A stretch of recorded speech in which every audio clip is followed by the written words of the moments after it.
Hi, everyone. Today we're talking with Jas Hammonds, the author of Thirsty.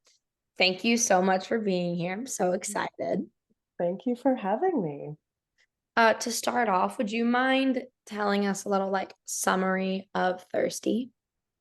Sure. So Thirsty is the story of a incoming college first year named Blake who is trying to gain admittance into this elite secret society. But the pledging process proves to be a lot for her mental health and her relationships. And so one of the ways that she copes with this pressure is by drinking. And so Thirsty is just kind of an exploration about drinking, yes, but also just all of the things that we use to fill ourselves and cope. It was such a good book. I loved it. I also before we really dive in, I'm obsessed with the cover. I It's so know. good. How Oh, involved were you with the cover? oh my goodness. The cover was it was a journey, and I always knew that I love that vibe. Like I wanted to give this sense of I think I used like Euphoria's initial like season one like what am I what a film poster or like the poster.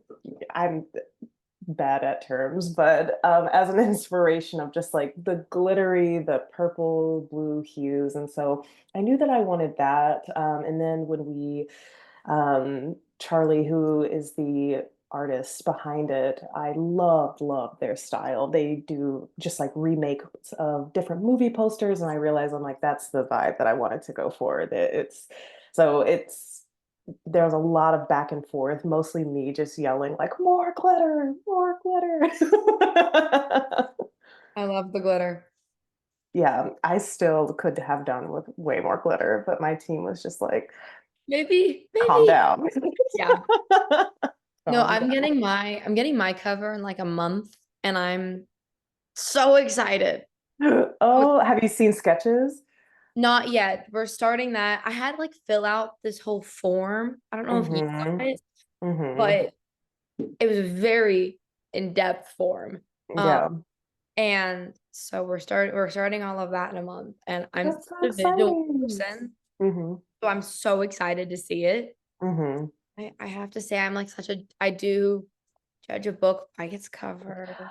I do too. I do too. And I like was so extra. I made like a PowerPoint presentation. I'm like, this is what I like. This is Wait, what I I don't like. love that. Yeah, I'm so extra.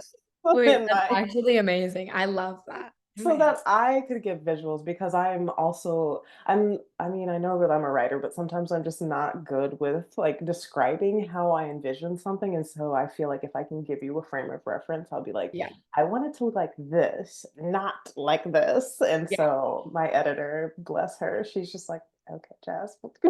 And she just takes Yeah. out what she needs from it. No, I feel like I'm the same. Like, you kind of have to be good at describing what's in your head to be an author. Hmm. But at the same time, I feel like I'm picturing it, but I can't say it. Yes. Ugh, the everyday woes. You get it. You get it. I do. Where did you get the idea for the book from? Any secret societies in your past? No, I was in a sorority and I'm still in a sorority, but I pledged a sorority when I was in undergrad and it's not a secret. The secret element was just like this is fun. Like it makes it more fun. I don't know. I love like dark academia vibes, and so this is not what my book is at all, but I'm like something about like a secret society just sounds like It yes, does. more intriguing, but no, my sorority was not like the Serena Society in the book, thank goodness, I would hope because not. I would hope not. oh my goodness, there are some messes in there. But I think just like I took a lot of the grander ideas of like just pledging in general and like what does that mean to like really try to belong to this group, especially when you're throwing a whole bunch of personalities together, 18-year-old, it's like it just felt like the perfect vehicle to kind of explore this character, who just really began as an extension of myself. I started writing the book when I was just fresh off the heels of like saying, okay, I want to stop drinking. And I didn't know what to do. Like, I didn't know really like where to put my shame and my frustration and my embarrassment. And so I just started writing this story. And I feel like sometimes I write things that are where like I'm banging my head against the wall, where I'm trying to figure out like, what am I trying to say? Oh, this is not coming easy. But Thirsty was not that. It was very almost effortless at times, where it feels like I wasn't even writing it. It was like somebody else. No, I feel like people like, like a lot of people have like their creative outlets where they can put how they're feeling, and that Hmm. is writing for you and is for me as well. Yeah. Yeah. I think it's so important to have any type of outlet of creative expression. I think that's just so important. And I can feel it like in my body when I'm not getting that type of relief. I just feel very like my shoulders literally start creeping up to my ears. Yeah. I'm like, what is happening here? I'm like, I just need to go listen to some music. I need to engage in some art. And then I'm like, oh, I feel better. Wow. Yeah. Then it starts to kind of gears start turning. Exactly. That's always what I do. If something isn't working, I sit back and I listen to music and I just Music solves like, so many man, problems. it solves It everything. solves everything. You're right. My poor AirPods have trauma. I have them Oh, constantly. I don't have AirPods. I just have like the basic kind, but they are like so the hinge is falling apart on these things. I brought three different headphones to my residency just because I'm like, there's a different vibe for, Yep. yeah, like So what kind of what I listening? do is so because I have like sound canceling Mhm. headphones and then I Me have too. AirPods. And what I Hmm. do is I put the AirPods and then I put the headphones over Ooh, because see, you're living in because the 3000. audio quality is better on my AirPods than like the sound canceling ones. Okay. But obviously sound canceling is better on the sound canceling headphones. I get a lot Yes. on planes because I don't like flying. And it's I'm gonna, yeah, oh, I can't fly without noise canceling headphones. When I'm working and I can't wear them, I'm just like, "Ah, it's so loud."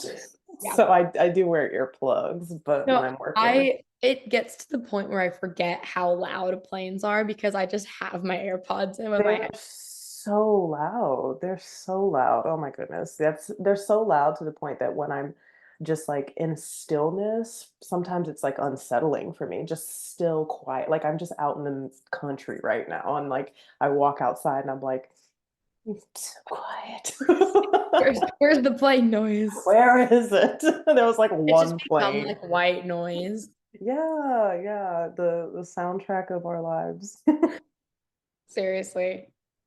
Um, like you said, this story is you kind of touched on it. Like the Thirsty is a story about addiction, which is not something a lot of YA books touch on from what I've seen. Mhm. And what besides dealing with your own like addiction journey, what made you want to discuss this topic?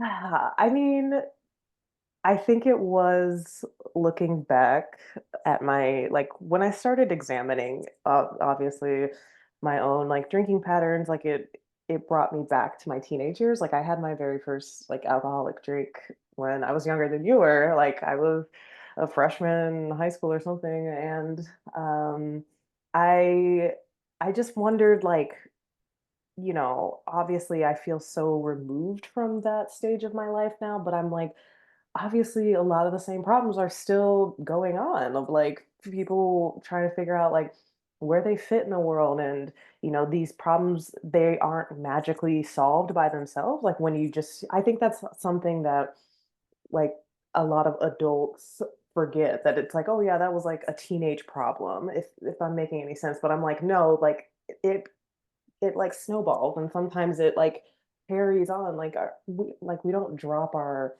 coping mechanisms or our patterns when we become an adult. So it was more like just wanting to say, hey, like if you are a young person who is trying to figure out ways to cope, and I do not blame you. Like the world is a lot right now.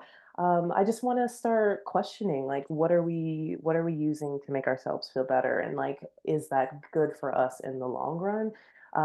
So yeah, I didn't want it to come across as a book that was kind of like some finger wagging, like after school special lesson.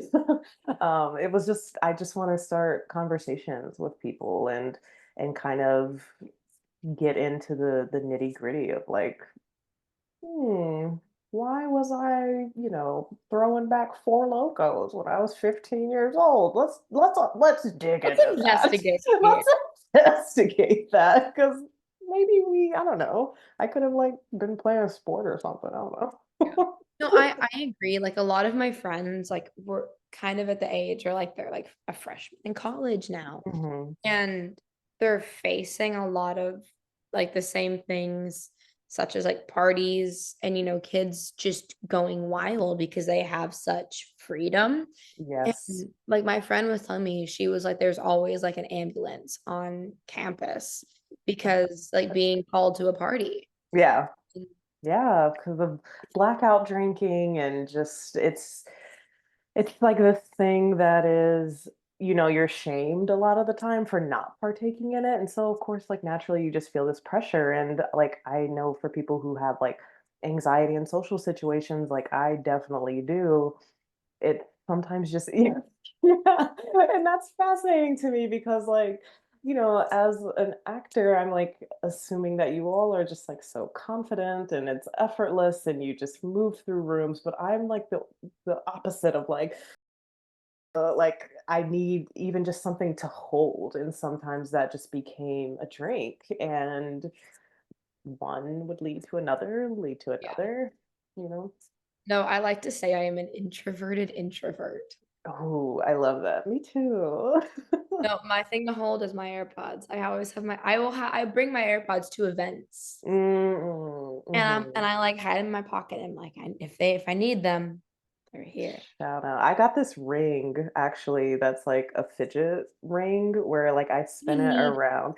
I've seen those and I need it. I am I just all day long I'm just like la la la la la. So I highly No, recommend it. you will see me like in like like an interview or something. If there's a button on my sleeve, I'm like messing with that. Mm, Something. get the ring. I feel like you can do it really subtly and just people won't even notice. Nobody needs to know. Nobody will know. Um, did what research did you have to do for Thirsty? Like, because you said that you were in a sorority, but did you have to dive into secret societies?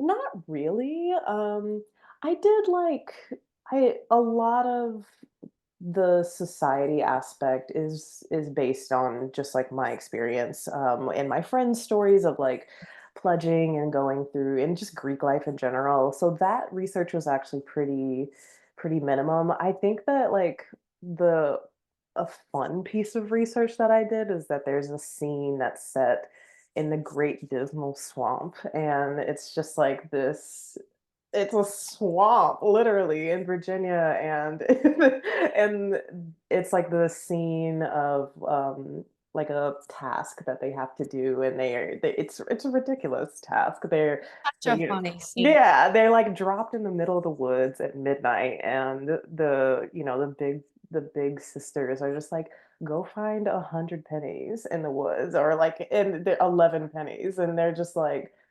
I think to me that was so funny to write, and because when you start to like examine some of the like pledge process tasks, the things that people do to to be included. A lot of times they are ridiculous things of Yeah. like, it's just like the point isn't to like go find the pennies. It's like obviously like how do you work together in a group, and when you're faced with like something really frustrating and not having to, you can't use your phone.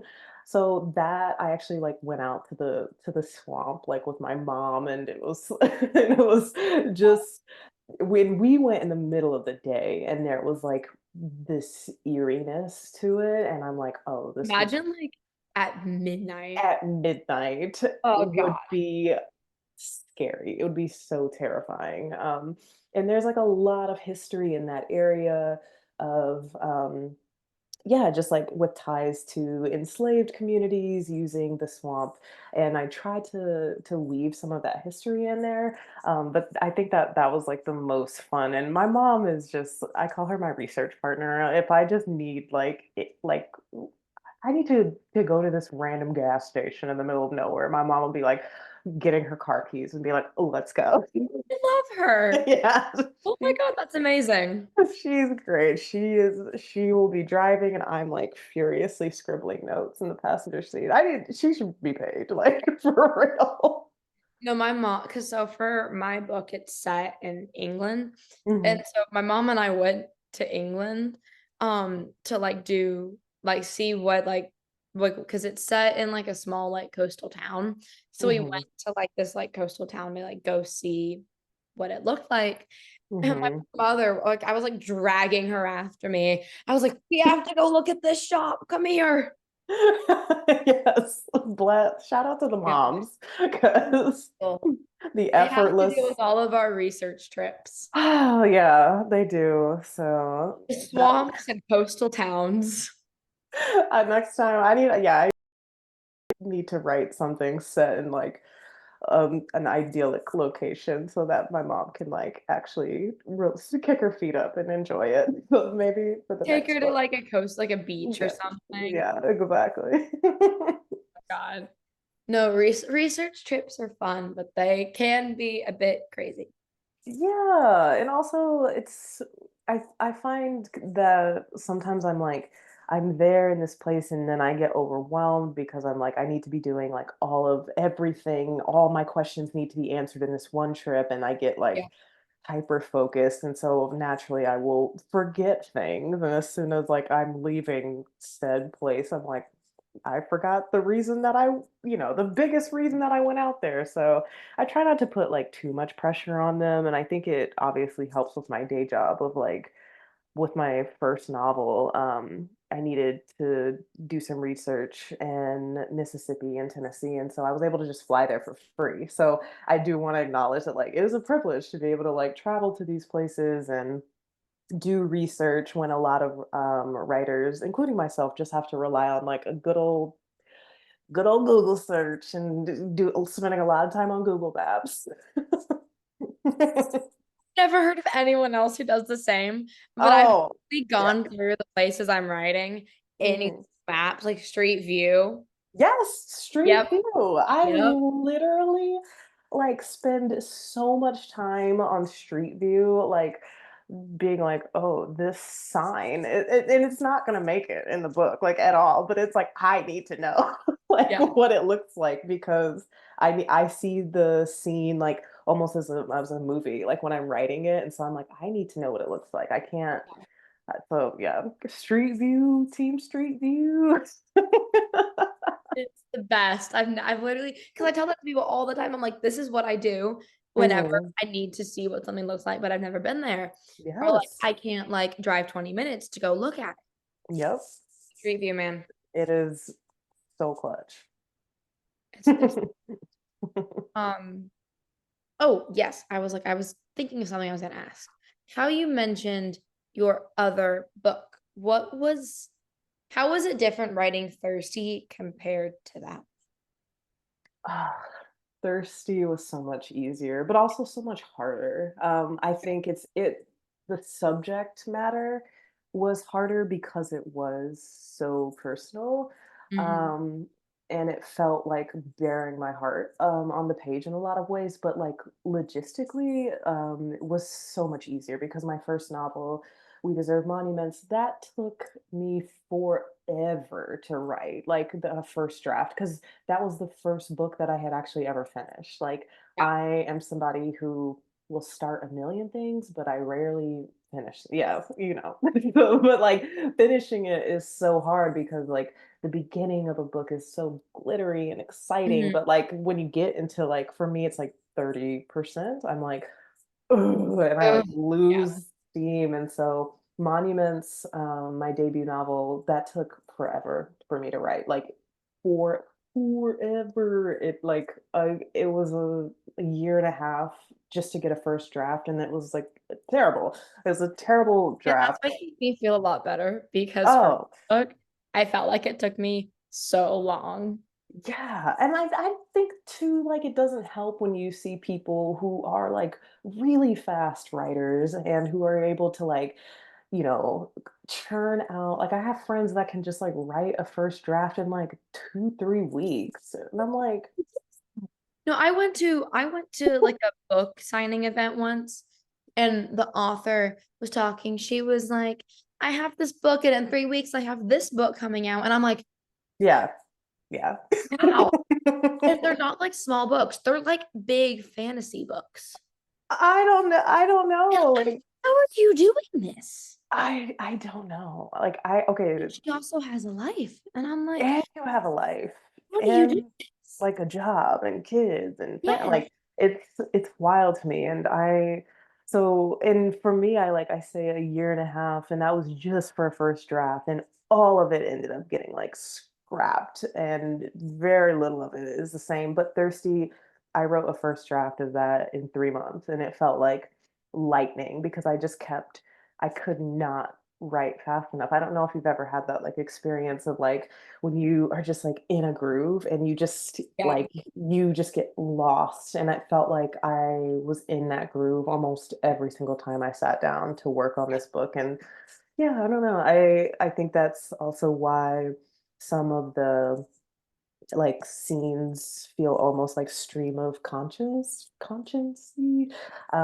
because I was just writing them like almost it felt like in a fever dream, and a lot of it has stayed the same like from the very first draft, which is unheard of for me at least, because like I have to edit the heck out of things.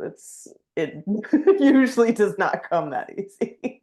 No, I feel like people will be like, whenever you're writing like your first like rough draft, like Hmm. get right, don't go back. And I'm like, no, Yeah, I have to yeah, go back and I have to fix this stuff. What are you yeah. talking? I I try was I I try was to not writing do the that. first draft and then going back and editing at the same time. Yeah. Yeah, and so that I find that like then you'll have the most beautiful beginning ever Yeah. because you just have polished this baby to perfection, and then like it's like that drawing of a horse where like the like the back of the horse is so beautiful and detailed, and the front is just like a stick figure, and I'm like those are my books because Yeah. I do the The same. ending is like holding on by a thread.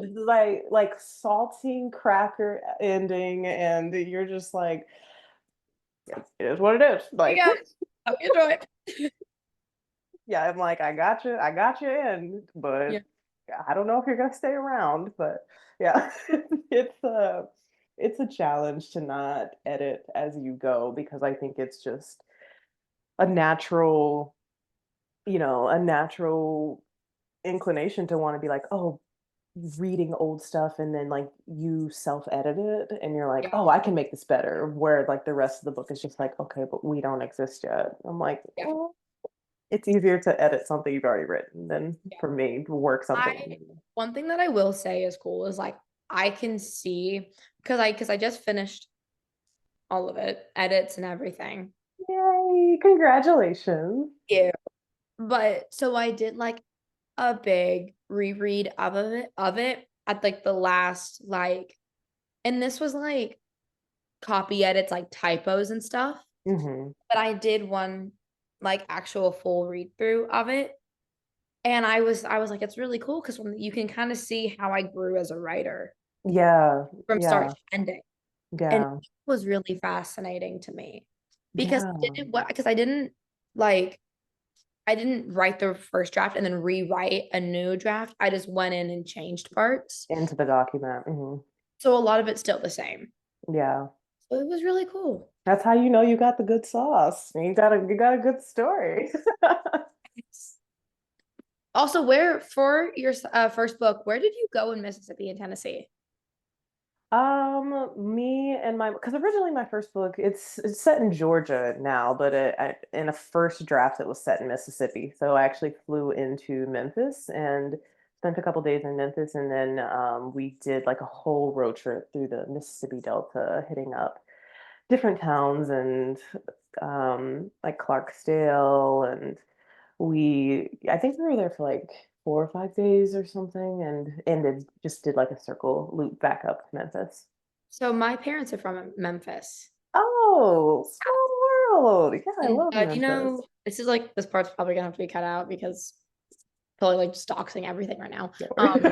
But do you know where Olive Branch is right outside of Memphis? I don't know. So it's like 20 minutes out, and my grandma is right there.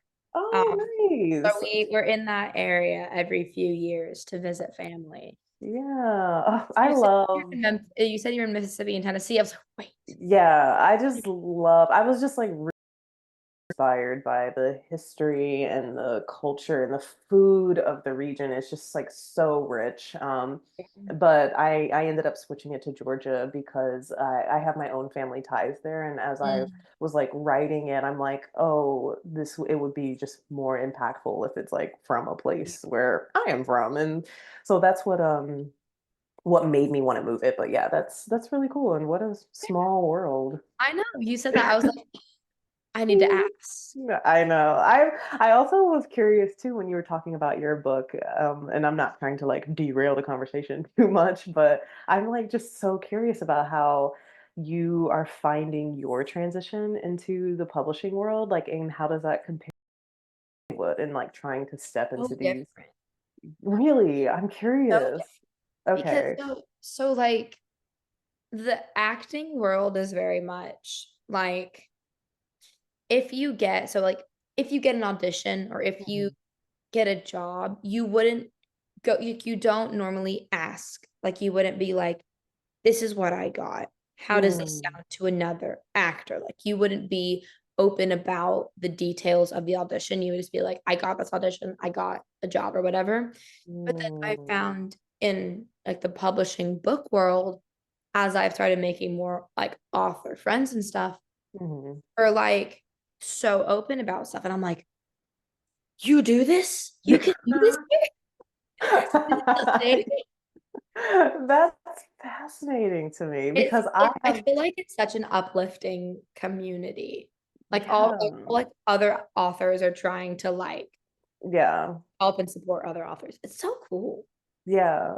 That's so fascinating because I feel like I often will see it from the reverse where I know like, an author who is like trying to get into Hollywood or like, adapting their books and stuff like that. So I'm like, I haven't had the chance to talk to somebody who's going from the reverse The way, but other, yeah, and I'm laughing that you said that it's like it's more open and more transparent because I've found that like I was so frustrated when I started to get into publishing because I'm like, why isn't anybody talking about these things? And like from my day job, which is just like so rigid and structured and stuff like that. But anyway, Mhm. sorry, I didn't mean to derail the No, you're conversation. good. No, I mean, I've said this for a while. Like I love both, but writing is definitely my favorite thing. I Mm, will continue to do both. okay. For everyone who is worried about, I continue to do both. But Very writing is my baby. I feel very like it's talented. because like with acting, you're a character in someone else's story, and with Mhm. writing, you can make your own story. And I feel like you have control over the world that you're writing about. And I feel like Absolutely. I just love that so much. I don't know. Absolutely. No, and I'm curious, I like it's funny to me because I have a friend who is a screenwriter, and she um it's fascinating that like she talks about like only writing like pilots. And so she has so many beginnings because it's like, oh, I'm not going to write the whole TV show because I need to get it, it needs to get picked up and it needs to get Yeah. greenlit. And there's so many moving parts and people that have to say yes for something to happen versus publishing or even just writing a book. I'm like, I can just write a book. I can write a book and I don't know if it's gonna get published, but I'm like, But I it can could write it. it could be a thing. It could be finished and it's done versus and no I don't need to wait for anybody else to like say, yes, you can do this. So I can imagine there's some freedom in that as well for you. Yeah. I love it. It's fun. I've been like writing since I was Mhm. 5. I would write, for this, I would write fantasy American Girl doll books. That's what I would write. Oh my gosh. And I would like write it out to on a piece of paper. And then because I was in school at the time, and so I would have a friend who could draw good, like well at like 5 years Hmm. old. I would read that. I'm just saying. She would illustrate it. And so it was like Barbie Graphic. cake construction paper. And I would write out the story and then she would draw on it. Yeah. Incredible. We Incredible. still have it.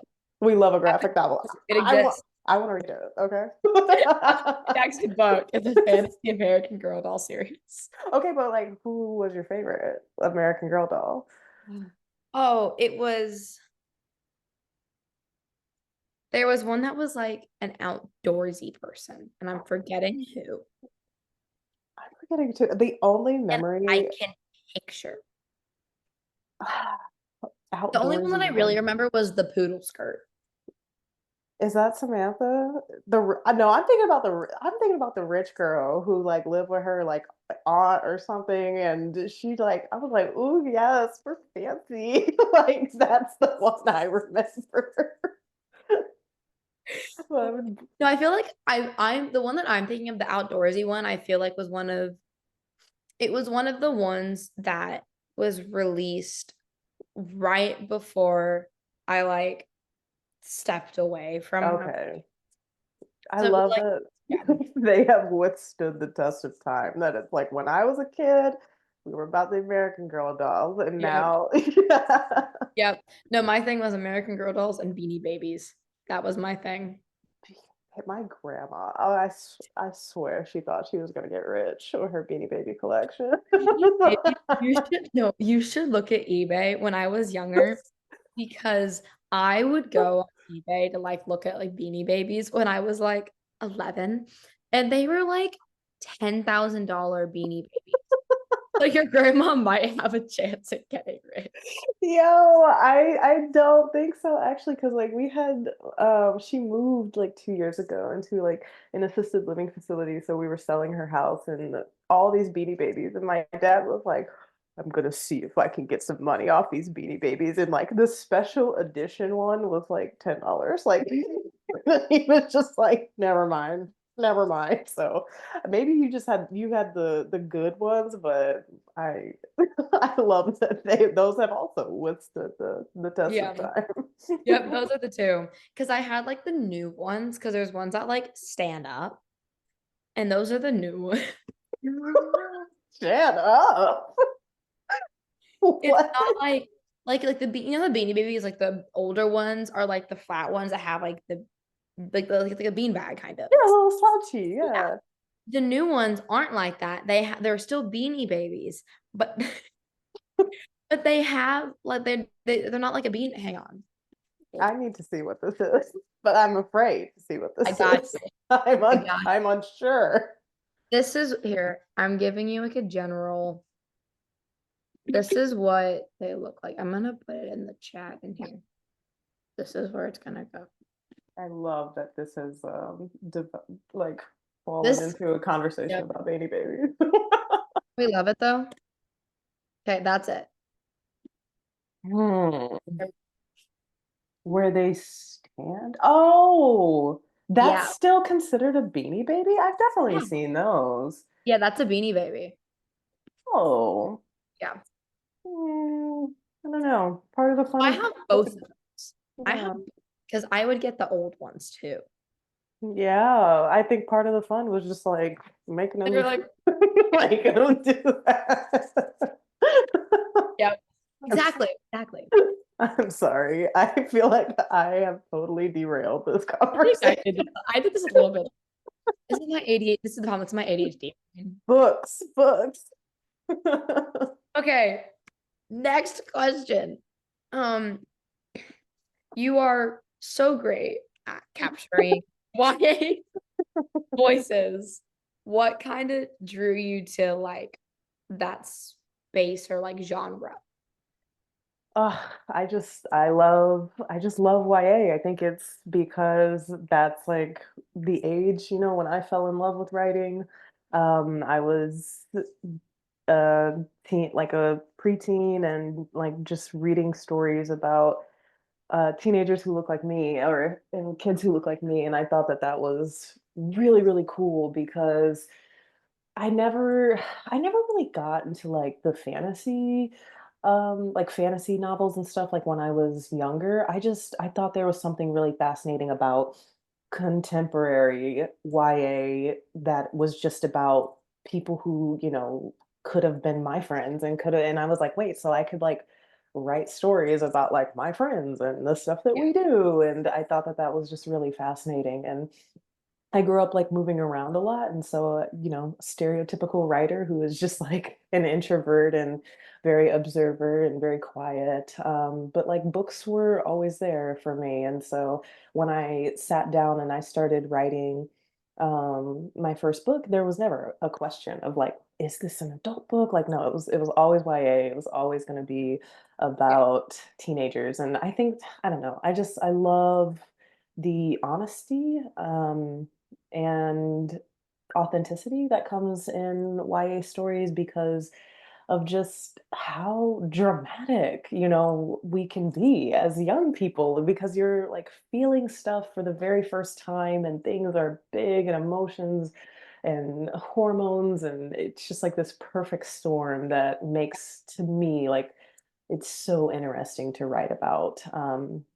Young people. And then, sometimes I get nervous because like I don't have kids and sometimes I'm like, have I forgotten like what it's like to be a teenager? And I'm so far removed. And then I go like do a school visit and I'm like, no, they are still the same.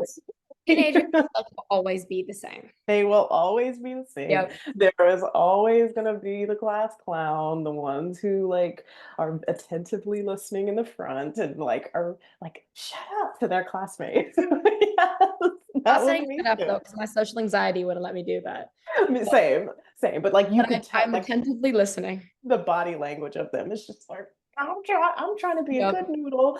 So yeah, and I feel like they're just so funny and so honest and yeah, I think that there's just something magical about it. So I'll always have a soft spot for YA. No, I was once told about because I was working on a book before the one that's coming out right now. Mhm. Um, and it's like a fantasy, and we weren't sure if it was because I was 13, 14 at the time, and we weren't sure if it was YA or like upper middle grade. Yeah. And my book agent told me, he was like, here's the thing about like different genres is like middle grade is going on a journey and trying to find your way home. Mhm. YA is going on a journey and trying to find your way to the world, like out, like not going home. And then Mm. adult is about building a home. And I was like, Mm. oh, that's good. Who's your agent? Oh my gosh. That's Okay. smart. Okay. I like that. No. I like that. And every time I'm thinking about genre, I feel like it really does apply. Yeah. Um, and I don't know. I loved the saying. It was a great. Yeah. I That stick with is a it. great saying. That is a great saying. I love that. Yeah. And to me, there's just like something so I love the concept of home too. Obviously, like I grew up moving around a lot and now like I feel like I naturally, became a flight attendant and So home is just like this really nebulous idea for me that I always am trying to explore in my writing. And so I love that idea. And it is very true. Like the YA books that I have written are like stepping out for the first time, and you're just Yep. like, ooh, this is scary. And then the like some of the adult projects that I've worked on are like, I am out here and I'm terrified and I'm floundering and I need to find out. So Yep. that's really smart. Very insightful. Thank you for sharing that. Of course. Um, what was we talked about it a little bit, but what was your writing process like? I love writing process. I do too. I love hearing about other writers' writing It's processes. always so different. They're always different. I love like day in the life videos too. I'm like, tell me what you do from the time you wake up to when you go to sleep. I need to know. Yeah, and it's like always so aesthetic and like lovely. And I'm like, I shoved Cheerios in my mouth this morning. Yeah.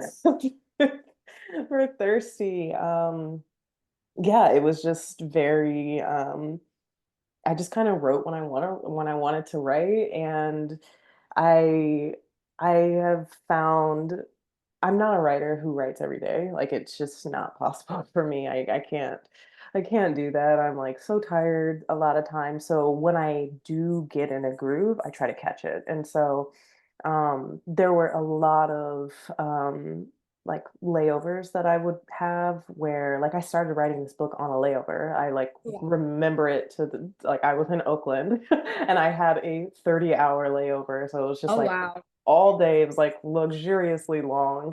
And I just was writing all day. And so I tried to like work those type of trips as much as I could so that I could have just like uninterrupted time in a hotel room. Um, but yeah, a lot of thirsty, like the notes and stuff were truly scribbled down like on flights that like I was working. Like I would have a thought and I'd be like, oh, like on the back of like a catering bill and like just scrawl something really quickly. You'd be like mid-work, just like, hold on, Yes, everyone, hold on. yes, and that happens so often. Which is why I like working red eyes too. Like I know it's not good Love red eyes. to stay. I know it's not good to like stay up all night and it like messes with your body, but there's just like this peace that comes like where it feels like the world is asleep and there's just so much like the quiet I think gives way to a lot of good ideas for me. I don't know. So yeah. As someone who hates flying and is terrified by it, Yeah. flying at night's amazing for me because I can't see the ground. Ooh, And okay. so Okay. I keep the window open, I just look at the clouds and I look at the stars and I don't look Yes. down and I can't see. Great. Yeah. There's something magical Get about my it. best I get my best writing ideas at like 2 a.m. Mm-hmm. It's like Yep. the flying out of bed, like, I gotta write this down. Yeah. Yeah. Yes. But I love I've tried to be like an early morning writer, but often it's me at night by candlelight, like pretending I'm in like Lord of the Rings or something. Like I'm writing such Like important.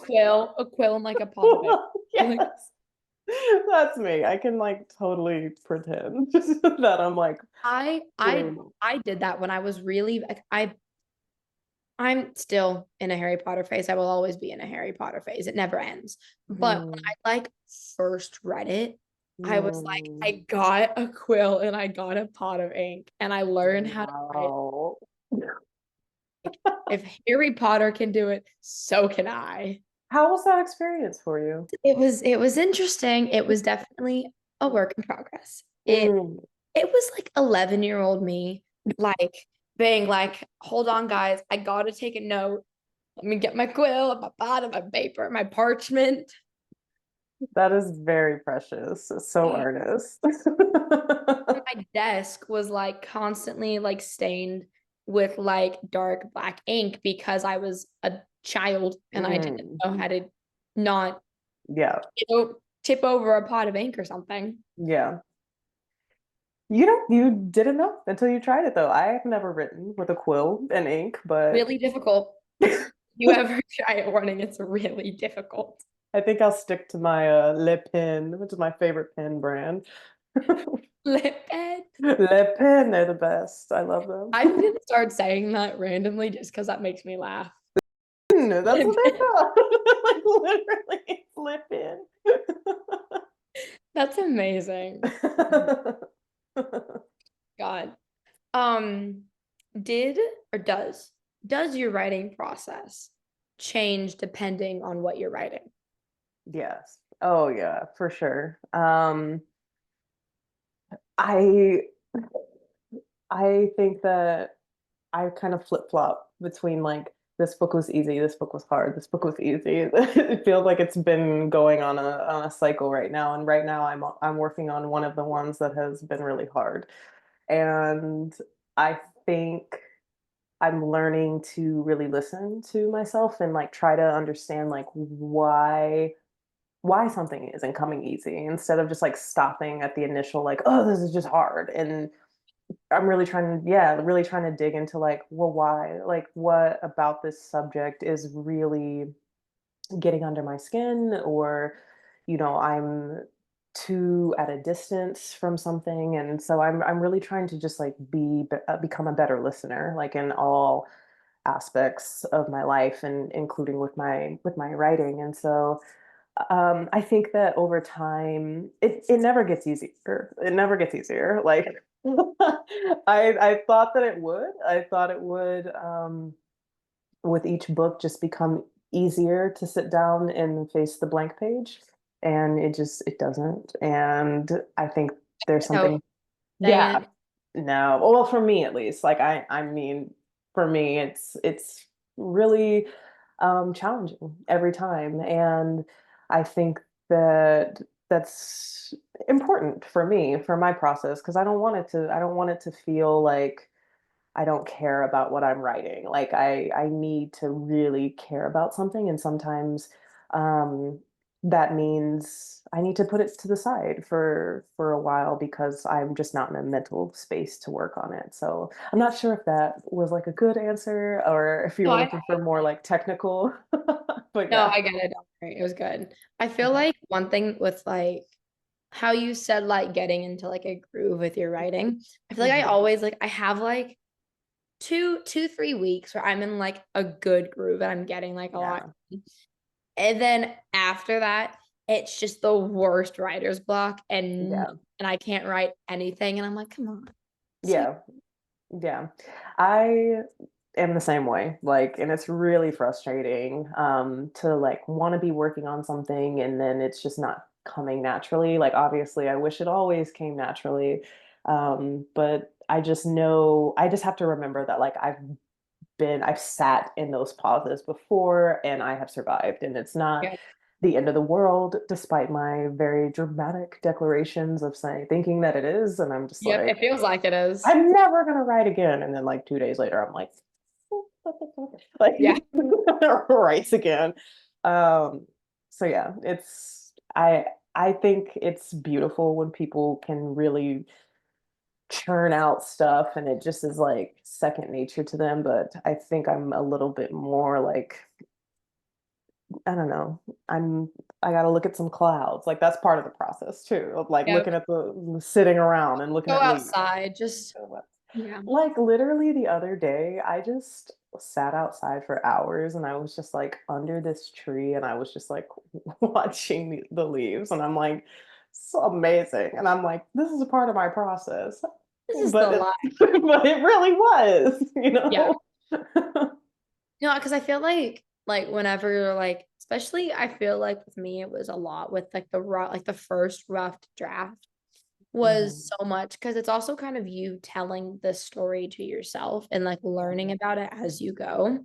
And mhm. so I feel like so much of like writing that first draft was like me constantly like thinking about it and constantly like every aspect of my life was Yeah, related to this book and somehow. And so going and just like relaxing and just like yeah, sitting outside and feeling the wind on your face and stuff. yeah. Yeah, Needed. my friend says like a first draft is just you telling the story to yourself, and so I think that that helps me to like I agree. take some pressure Yeah. off of it because writers, we're always comparing our works in progress with finished pieces. And I'm like, stop doing that. Just stop it. Like, me and my friends are always yelling at each other of like, I suck. And the other one's like, no, you don't. And then like 2 days later, we'll be like, wait, now I suck. And it's like, no, you don't. Yep. So, It's just the constant back and forth. yeah. Oh, but it's helpful to know that, you're not alone. And even being here, like at this writing residency that I'm at, like I'm the only young adult writer. Everybody else writes very different stuff. A lot of it like incredibly literary. Some of them are like translating stuff, and even them, oh, you are like this really decorated playwright, and they're just like, yes, I'm frustrated. I'm stuck. I'm in a writer's block. And I'm like, okay, it's everybody. It's It's everybody. It's not everybody. It's not just us. it's not just us. I promise. Yeah. No, writer's block is always what I try to do if I have writer's block is it's on like it's in like one specific scene. It's not Hmm. even about the whole story. I know what's gonna happen after the scene. I just can't get through it. What Hmm. I do is I go and I write something else. Like I write not even like regarding to the story. I just go and I write something else to keep it. Nice. It normally helps because that will like get like the creative juices flowing. And then I Hmm. can get right back, like I can skip right back over to whatever it is I had writer's block on and Nice. slowly like puzzle piece my way through it. Nice. You can't do the insert scene here and just move on, or do you have to write everything? Yeah, I'm the same way. I'm the I same way. I tried once for a book idea I have that I want to do. I tried once because I don't have the entire story, but I have scene ideas and I know the Mhm. character so well. And so I just tried writing specific scenes, but then it confused me so much because it's like if you have like the outside of a puzzle and then you're just putting random puzzle pieces in, but not Yeah. connecting them. It Yeah. like, it's like, oh, no, Yeah. Yeah. no. It, I know some people who do that, including like one of my best friends. They're able to do that and just move on, and I'm like, no, I am stuck in this I know spot with someone my who character. writes from the end to the beginning. Stop. And I'm like, What? how What? possible? That is fascinating, and I I want don't to. know how they do it. I don't know. Wow, I Yeah, want to know who that is, and then I want to read their book. I know. It's fascinating. I don't know if I could ever. I don't think I could ever. I know, no, I know I could never do that. Yeah, but I would imagine that would be like a really great exercise for your brain to just like start at the end of a book with these characters who you're just meeting and try Yeah. to work your way backwards. So, huh, Yeah. people are wild. That's fascinating. Authors, man. Authors. So actually, this is a great question with what we just talked about. Did your book evolve as you were writing it as you learned about like the characters and stuff? Yes. Yes. I can Um, see the contemplation. You just go, yes. because I have to talk about a specific character. And that is Ella, who is the girlfriend of my main character. And Ella was a really complicated character for me because a lot of her mannerisms and motivations are based on a friend that I had, and we went through like this really bad friend breakup. Or it wasn't even like bad. It was bad for me in the sense of like I had never gone through a friend breakup before, and it felt in a way Friend just breakups are worse than like relationship they breakups. are. They are. They're so devastating, so Yeah. quietly devastating. And I had never gone through it before. And I think that I took out a lot of my anger on this friend via Ella. And in the first draft, there was nothing likable about her. Like she was just this princess stuck up, like there was nothing good about her. And somebody who read the book was just like, can you soften her a little bit? And initially I was like, no, no, like she just doesn't deserve, like, He doesn't deserve. I don't know if we are doing spoilers like in this chat of I'm trying to keep it spoiler free. We know Um, you can hint at things. okay. That's what we do. Um, yeah, I mean, the whole book is basically about like a question like, should I be in a relationship with this person? So I was like, no, I don't want her to be nice. She's a villain. And I started He's writing a villain. it. She's the villain. And I was like, I realized I had to take a step back and be like, people aren't going to understand like why Blake fell in love with this girl in the first place because she's so awful and she's so cold in the from the beginning. And so I had to really soften her up. I had Yeah. to really um make her likable and charming and find ways, especially like through flashback of saying, you know, this is why I was so drawn to you when I was 14 and why I'm still in your orbit at 18. And I think it was a lesson for me too of like letting go of this friend hurt, this breakup that I had Mhm. gone through. And part of that like was through writing Ella. And yeah, it was really, really hard, to give certain characters grace when I was feeling like they had personally wronged me, and I'm like, "Okay, but this isn't about me right now. This is about Blake, and she is her own character." No, I also had to do that actually with my main character in Mm, because because like the story is like her mom passes away, and so mhm, she moves to England to go to her mom's college that she went to. mhm, Um, and a lot of like the early draft was her being so wrapped up in her own grief that she couldn't be there for other people. yeah, And I think it was, and like a part of that was that she had been, like, as one does after her mom passed away, so many people had taken care of her that she didn't mhm, know how to take care of other people and she didn't know how to see it. And ooh, so I kind of had to like give her a little bit of like towards the end, she starts to like realize that she is kind of not there at times for her friends and loved ones. mhm. And so I also had to do the character, so like softening up the character a little bit. Yeah, yeah. That's beautiful. That's a really beautiful arc, and I'm excited to read your book. But yeah, I feel like oftentimes like it's the opposite problem where characters are just so perfect because you don't want to make them unlikable. And Yeah. so it's almost like more exciting to me when I do come across a character who is like immediately prickly and like with thorns because I'm like, ooh, like you got baggage. I want to know Yeah. about that baggage. Like, So that's actually the roommate. This also going to be cut out because spoilers. mhm, That's the roommate in my book. Like you can like she's very closed off, mm, and you don't know why, and then you start to, as the main character gets closer to the roommate, you start to learn more about why she is so closed off. mhm. That is the book with the puzzle pieces where I wrote like that's her book, and I want to Yeah. equal with her. Um, I'm and so so excited. you learn all about her baggage, Yeah. and it's but no, I I love it. I love a slow uncovering of character. yeah, I'm like so ready for it. because like there's parts where she'll mention like, oh yeah, I played this game with my sister, and the main character's like, you have a sister?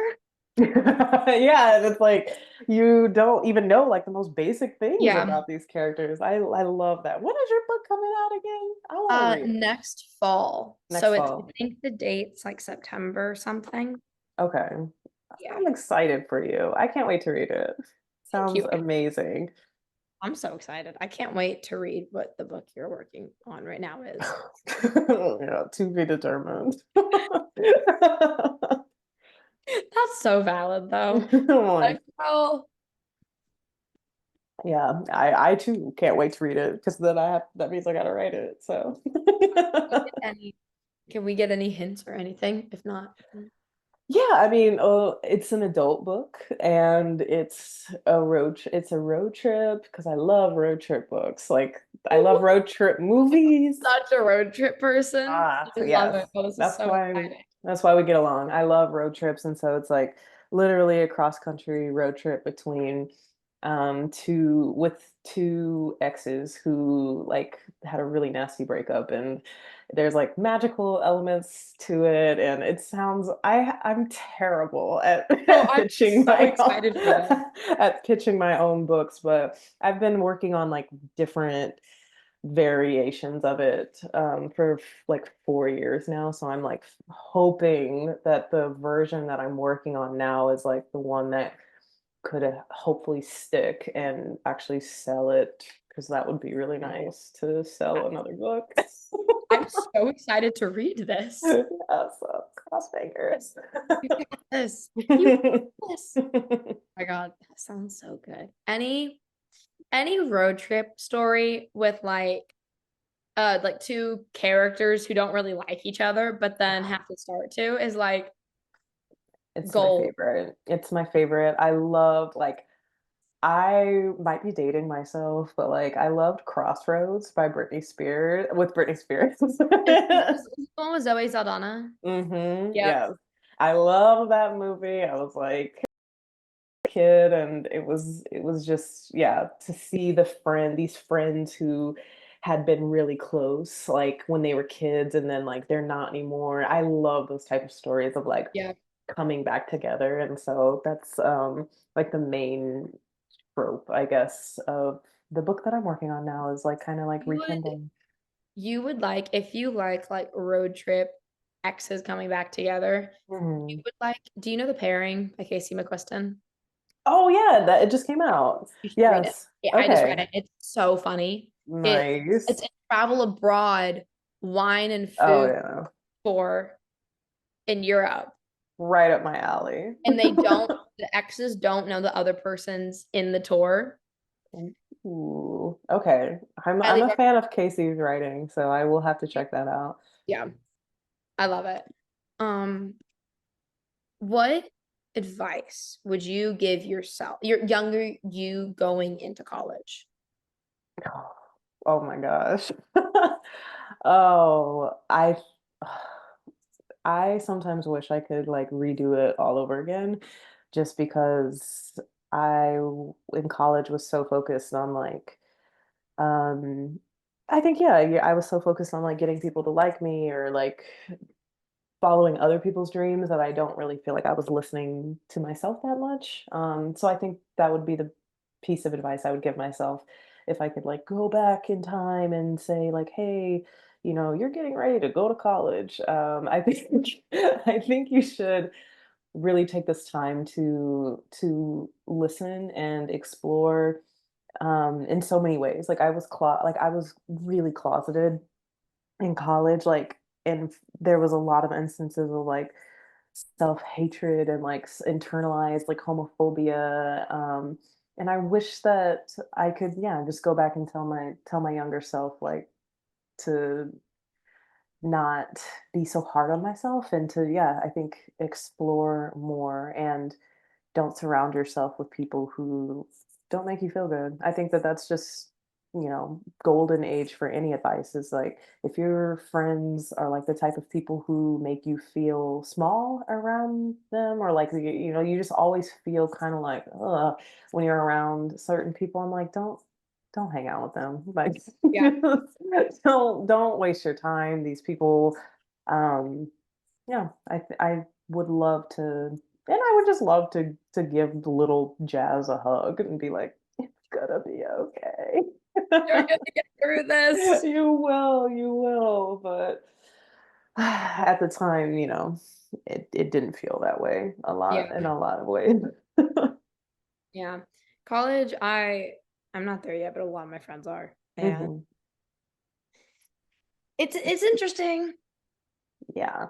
Yeah, and I think too I was, so focused on like what's gonna, make me a lot of money, like when I was in college. And so I was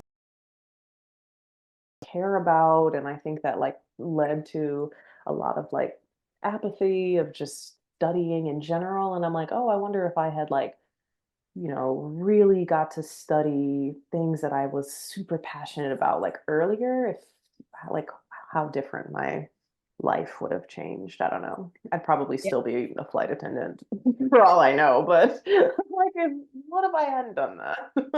What if? It's the Mm, guessing game. yeah, for sure. Continuing on the advice, what important advice would you give to a new author? This question is partially for my benefit because I like to know what people suggest. Okay. I think two parts, but they kind of go hand in hand, is like the saying, comparison is the thief of joy. And this industry, and you, of course, have experienced this in Hollywood of just like it it's not fair. And like a lot of times you'll be wondering why, this book sold a billion jillion copies and yours sold two, and or like so and so got a huge advance and you didn't. And I think that this is an industry like where the goalposts keep moving, where you think like I'll just be happy if I can just finish a book, and then that becomes something else, and then it becomes Yeah. something else. And then at one point I had to I found this piece of paper a couple weeks ago where I was writing down my writer dreams when I first was starting out, and one of my dreams was I want to be on a panel. And like that was my dream. Like I wanted to just be on a panel like with other writers. And now I'm like, oh, I've been on plenty of panels, and so I have to like really remember that when I'm feeling like, oh, I'm so behind. I'm not doing these things. I'm like, once upon a time, like you were just a girl who wanted to be on a panel. And Yeah. so I think remembering that, and also remembering to separate your love of the craft of writing from the business of publishing, because Uh, yeah. it will break your heart. Like it will break your heart, and it will be in ways that you weren't even like really expecting. Because books are so personal to us. A lot of Mhm. like we put so much into them, and then for them to We just put so much be of ourselves into books, I so feel. much of yourself. And so when you get to the point where it's like you're being reviewed by this trade magazine or whatever, and or this person on Goodreads was like 1 star, this sucks. It's kind of like you can't like it's hard to not feel like this is an attack on me. You Yeah. hate, so you hate me. So you hate me. I think just I bet you like, would have, if you hadn't changed to Ella and people hated Ella, you would have been like, oh, yeah. And I mean, I still find people who have told me like they hate Ella, and I'm like, okay. Um, good. But yeah, it's hard not to feel like their criticisms and critiques of yours, and like, just because I know like with Thirsty, like when it first came out, and like, they always tell you like don't look at your sales numbers. Like I don't know what the equivalent of that is in Hollywood and like acting, but just like I don't even think I know. yeah, I'm just like, or I would imagine like reviews for a movie too or a show, and it's like, so and so from this one outlet is like, this sucks. And you're just like, okay, I guess all of my like I'm a spiraler, and that's like an anxiety. Yeah. Yeah. Yeah, like Yeah. so just making sure to not carry that with you. I think it's just probably the biggest piece of knowledge I would want to share with a newer writer. And it's something that I literally am reminding myself every single day. Like I'm saying these words and I'm also like, but I need to hear them too. Yeah. So the amount of times that I've been told by people like, don't check Goodreads. Don't. And yet Problem is I I will. know you will. I know you will. Who said that? What? Because I know my friends do it. I know, like, we look. I don't. I swear, I actually don't look because I know myself. You're I better than know all of us. I will just start spiraling. Like I did actually, like I read like a couple of one-star reviews of my first book, and I'm like, it hurt me so bad. I have the thinnest skin. Gosh, I'm like a wet saltine. And I just crumble under the tiniest pressure. So I'm like, I can't do that. And especially like with Thirsty, I'm like, this book is so personal that I'm like, I don't care like what other Yeah. people have to say about it. Quite frankly, I'm just like, I don't care. This was important to me, and I have to stand firm in that knowledge. I honestly feel like the good read, I don't know, because it also depends because acting and writing for me are so different because writing is so personal, like you were saying, like Hmm. it's a piece of you that you're putting into a book. Yeah. Um, Whenever for me, acting is like you're just playing a character and it Hmm. is so much a part of you in the character, but you just being the character. And Right. so I don't know because like acting, like bad acting critiques have never bothered me. Really? Like I'm like, oh yeah, Hmm. I sure. was, I would, I'd be a terrible actor. I'd start crying. I'm like, what do you mean? No, my favorite thing is if like I ever post like some anything and someone's in the bottom um with like some mean thing, I just love to read it and laugh. I did it was it was sometime like last year, I think, for I did my like Pride Month book. And Mhm, there was this person in the Bible, or not, who was quoting the Bible in mhm. the comments and was like, he was so funny. He was like, all of Hollywood is woke now. Oh. And I have it memorized, and it's the funniest thing Hmm. to me. I just Hmm. they're funny to me. Yeah. And I don't want to make like Goodreads out to be like the big bad dark place because I do think it is important for like reviewers to have space to talk about books and critique them, Mhm. and that's like what they're there for ultimately. But I think that you need to have a lot of self-care and Yeah. frankly control as an author going into those spaces. Like Yeah. like you cannot go into those spaces and then get pissed when somebody is like, this book was like super boring, and then like you become that author that's like, actually, like on Twitter or whatever, like don't become that person. So that's why I'm just like, You screenshot it and put it on Twitter, and then we're like, yeah, hey guys, actually, I'm not boring, here's why. Like, no, that's why you need a here's my friend. PowerPoint presentation this on is here. this is why you're wrong. But no, just that's why you just need a friend to just Yeah. screenshot it and be like, and sometimes they're unavoidable. Like people will tag you and stuff. I mean, that they'll comment or they'll tag, and somebody like once tagged me in something like, I just wish this book was better. And I'm like, me too, girl. Like, like we have the same critique. People, man. People. People. I feel like it's all like sometimes comments on Goodreads can be not bad, but more just like a critique. And those aren't as bad to me because I'm like, tell me what you thought wasn't the best and I can learn from it. Yeah. And like if there is one part and I can take that into consideration, I won't necessarily let it affect how I am Yeah. as an author, but I can take it into consideration. But if there are Hmm. some people who are like, this book is the worst book I've ever read, I'm Yeah. like, I don't need to see that. Yeah, and I mean, if you just need proof of that, just like go to any book that you love. Like go to your favorite books, Goodreads, and just filter the one-star reviews, and you'll find a ton of people who you're just like, oh, you're wrong. Like, like and I You're think that wrong. you're wrong, obviously.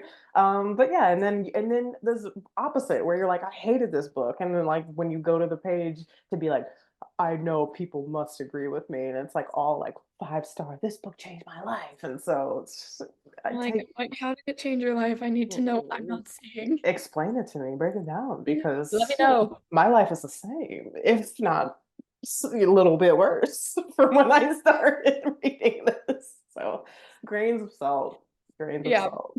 seriously. I can never imagine reading a book and like not liking it so much that you have to put it in a review and be like, this book sucks. I could never. I've not done that. I've never written a review, but I've definitely gone on like rants to a friend or something to be like, let me tell you all about this book. I could And never why. say it. I could never put it in a way, like put it in a review or something, knowing that there is a 0.1% chance the author could see it. Yes, absolutely. Absolutely. At the same, to be honest, because I'm like, even if like it wasn't for me, like who says that I'm the golden standard of like what a what good means, like I'm also just a person who has an opinion like everybody else. And so Everybody else in Goodreads. yeah, my friend has to remind me this all the time of like, I just because it's not for me doesn't mean it's not for somebody else, and it couldn't be really important or impactful to somebody else. And so I'm like, okay, Okay. you're right. Okay, you're right. I see you. You're Yeah. right. You're right. So, And lastly, my favorite question. What are you currently reading right now? ooh, I love this question. Because I'm always reading like five different things at once, and just kind of cycling through depending on where my mind is right now. So I'm currently reading Beloved by Toni Morrison, Oh, and because I she's just classic. I'm also reading the Expanse series, which is a sci-fi series that was actually made into a show. And I love the show. So if you're a sci-fi fan, which I think that I saw that you were a fan of action and sci-fi, The Expanse, I loved that show. It was so much fun, but it's based on like this 9 book epic sprawling saga. So I am currently will be making my way through that for the foreseeable future. And wrote it I'm down. About that. yes. And I also just finished a beautiful one of my favorite contemporary YA writers working today. Her name is Jada Dia, and she just had a book come out called Our Shouts Echo, and it is beautiful. Like she just won the Coretta Scott King John Steptoe Award for her debut novel earlier this year. But this is her follow-up that just came out, and it's about this just beautiful like explorations of mental health and feeling like completely nihilistic and like nothing matters in today's world and finding love despite of it anyway. I think I can just sing her praises all day long.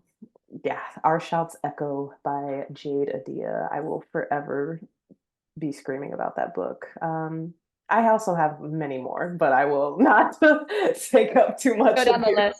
Yes, I will not take up too much of your time. But yeah, I'm also. Oh, okay. Last book. I have the graphic novel of On a Sunbeam by Tilly Walden, which is set in space, and it's sapphic, and it's coming of age, and it's been very highly recommended to me, and so I've been starting that. But it's a big book, so it's Is it honest sunbeam? On a Sunbeam. Yeah, and I actually think it's for free online. Like you can actually just go to her website and read it for free. But I have the hardcover. So yeah, I've just been kind Got of like any good recommendations? cycling. Yeah. I've been cycling through so many different books just depending on my mood.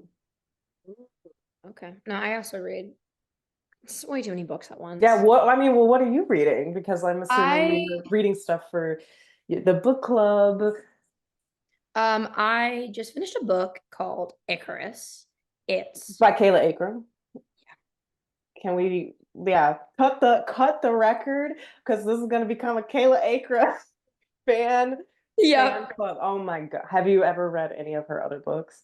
It was my first one, and I am obsessed with it. I love the symbolism in it with their names, and it's She so good. is incredible. Like one of my favorite books is The Weight of the Stars, which is I think her second book that came I'm out, gonna and have to read other ones of hers because that one was beautiful. she's iconic. Iconic. And yeah, I think she's truly one of the most like original writers. Yeah, I love what she does with form and ugh, I I love when I can tell a writer, is just having the time of their life when they're writing something. And I always feel that way when I read Kay's work. So I'm like, oh yes, so Yeah. good.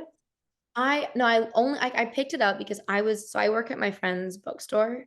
Um, and it was like the cover was facing out, and I just saw Icarus, and I was like, what are you? Because Yeah. I'm a Greek mythology fiend. Mm, My name is Circe. Like, I'm yes. obsessed. Nice. So I was like, I have to get this. And Mm-hmm. I like read it so quickly. I could not put it down. It was so good. I loved it. Mm-hmm. Read her entire catalog because I want to. she's a she's a talent, she's a force of nature, and this is officially becoming the Kayla Aiken book club thing. I love this. Because I yeah, love this. Oh my God. Kayla, if you're watching this, hard. Um, that and then I'm reading a book called The Alice Network, which is also really good. I'm only a little bit into it. Hmm. It's Okay. I don't know the author's name, but it's set during like World War II. It's really good so far. I really like it. Okay. Is this like stuff that you get to read for fun, or is it okay? That's Yeah, what I'm always curious about. I'm like, do I you I read try scripts too? Like scripts make their way into this? normally, Okay. though.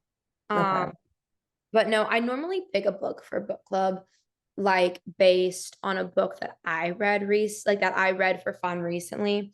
Hmm. Think has a good message, or like sometimes like if it relates to like the month, like Pride Month or something. Um, Hmm. and it normally is either if like I have like an author friend who's coming out. If it's not because I read a book for fun, it's because Hmm. like an author friend has a book coming out, and I'll be like, I have to do your book. What are you talking about? Like, Oh, um, and nice. so I will do that. And that's normally just because I loved the book, honestly, and I want people to read it. Nice. Same with I this book. love that. I love that. I love that. And I'm excited for your book. And Yeah, who's gonna interview you when your book is coming out? I'm excited for Candace though. Yes. If you want, I could send an art. Please. Yes, Getting please. almost. If you wanted one, just saying. Please do. For Okay. real. I would love to read that. It sounds real like right up my alley. Grief, all the tenderness. I'm like, pour it on me. Yeah. It's like it's like a depressing YA rom-com. Love it. I love to say Love it. it. Shout out Mm. to all the depressed girlies because we're out here. We're out here thriving, you guys. I know. I'm so sad that our conversation is coming to a close. I've had such a good time. Such a good time. Thank you so much for being here. It was so much fun. Of course. Yeah, I had so much fun. And I, anytime that I get to talk to, other writers, it's just a really good, reminder of like, oh, Good this is why conversation. yeah, I'm like, this is why I love doing Yeah. this because it can feel like super isolating at times, just like by ourselves on the keyboard and writing our stories. So it was really great to get to know you and chat. Thank you. Thank you for being here. Of course. Yay. Bye. Bye.